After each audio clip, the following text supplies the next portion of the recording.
Have you ever stared into somebody's eyes as they lied about you, weaving a story so believable, so convincing that even the cops bought it?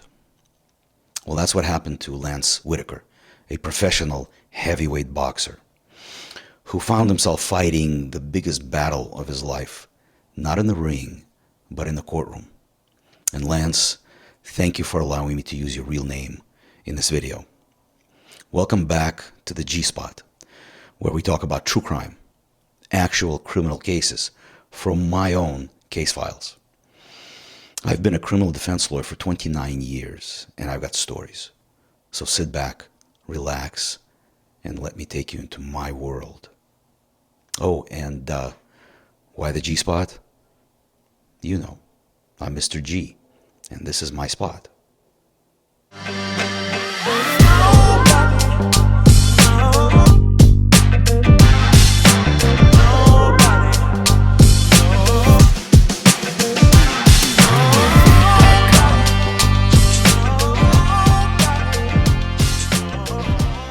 Imagine a 6'8" professional heavyweight boxer. Not 6'3", not 6'4", not even 6'5", 6'8". And he weighs 285 pounds in fighting shape. His hands the size of baseball mitts. His fists larger than my head. This guy is an absolute giant. Absolute giant. And he's sitting in the police station, handcuffed, being charged with brutally beating his girlfriend. The evidence is pretty bad. Photos of bruising, black and blue, scratches, the works. The type of evidence that makes cops salivate and prosecutors' blood boil. Except there's one problem. It never happened. He was approaching the end of his boxing career when his girlfriend started pushing hard for a ring. Lance actually felt the complete opposite, and he decided to end the relationship. And when he did, his girlfriend left him with words that would come back to haunt him.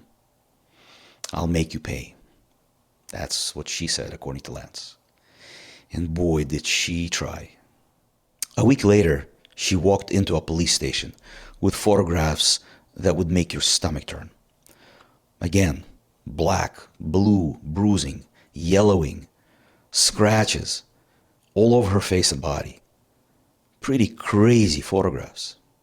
But there was one thing that wasn't adding up.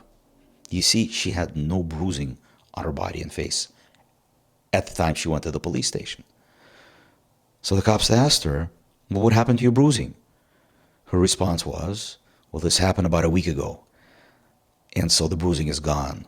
But here are the photographs." "Well, why didn't you come forward earlier?" "I was too afraid," she said. "I was afraid of Lance, and that's why I didn't come forward. But I'm here now, and these are the photographs of the bruising." Despite that, the cops jumped on the case, and so did the prosecutor. This case was assigned to the head of the domestic violence unit, and she was going to take no prisoners. Lance was arrested and found himself in a jail cell, hoping and praying to be bailed out. When Lance first came to my office, his massive frame barely fitting into the chair, he looked me in the eye and he said, "Mr. G, I never laid a finger on her, ever." I had to dig deeper, so I requested the digital versions of the photographs of the injuries from the DA's office. To my surprise, they only had the printed versions. Interesting. It took months, but we finally got the digital versions from the victim, from the ex-girlfriend. She made a zillion excuses at first. I don't know how to get them. I can't find them. They were destroyed, etc., etc., etc. We finally got them. And as soon as I did, I sent them to my expert. And guess what? Literally 10 minutes later, the phone rang. They're photoshopped. 100% they're photoshopped, he told me. That blew me away. You see, every photograph carries a digital fingerprint. And that's contained in its metadata. That's the information behind the photograph, behind the scenes. With iPhone photos, specifically, when you look at the metadata, it shows iPhone 5, 6, 13, whatever it is, and then the date and the time that the photo was taken. These photographs, instead of iPhone, had Photoshop written all over them. I called the DA, left her a message, sent her emails, shared this information with her. Her response about a week later was, well, the victim stored these photographs in an app, and that app must have converted these photos into a Photoshop format. Okay. All right, interesting. I asked her, this is what you're going to go to trial with? This is your evidence? That's what you're relying on? She looked at me and she said, we're going to trial, and your client is going down. Okay? We shall see. As soon as the trial started, the whole case started to unravel for the prosecution. The ex-girlfriend, the victim, avoided my questions like the plague. And when she had no answers, she started claiming that she didn't understand my accent. Well, the jury didn't like that at all. Besides, what accent? My English is perfect. I'm a native speaker over here, come on. She then claimed that Lance grabbed her by the hair with one hand, lifted her clear off the ground with an outstretched arm, and proceeded to punch her with the other one all over her body and face for over 10 minutes. Now, to me, that makes absolutely no sense. I don't think anybody's that strong. There's just no way. I don't care if it's Lance or the world's strongest man. It's just not going to happen. Go to the gym, grab a 105-pound dumbbell, and see how long you can do it. I was looking at the jury, and I could still see that they were avoiding looking at Lance. They were scared of him. 6'8", 285. And Lance wasn't smiling. He was a bit intimidating, I have to admit. And they were scared of him. They were scared to even look in his direction. So I made the decision to put Lance on the stand. Now, usually that's not done. But in this case, I had to do it. They were scared of him, and that was bad for us. I really needed to show them what kind of person Lance is.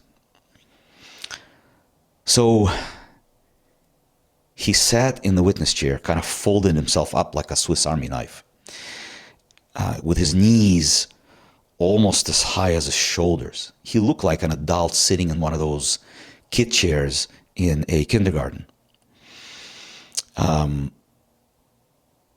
I looked at Lance and I said, Mr. Whitaker, you're a former professional heavyweight boxer, is that correct? He said yes, in a very deep voice.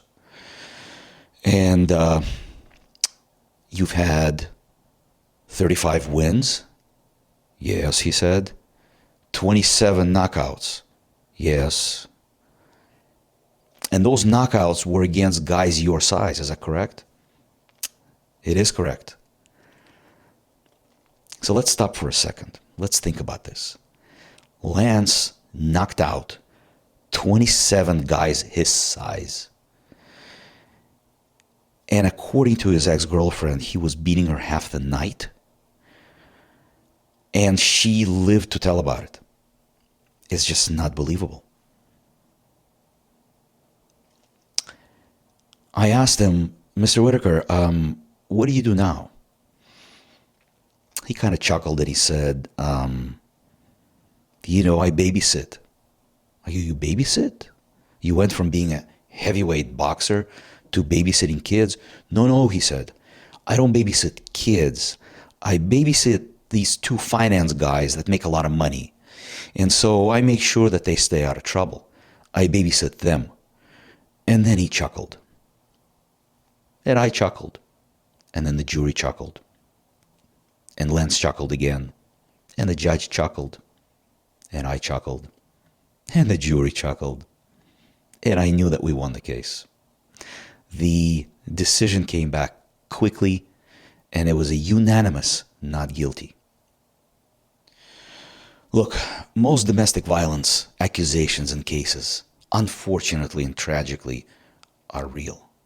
It shouldn't happen, but it does, and it happens way too often. But it didn't happen in this case.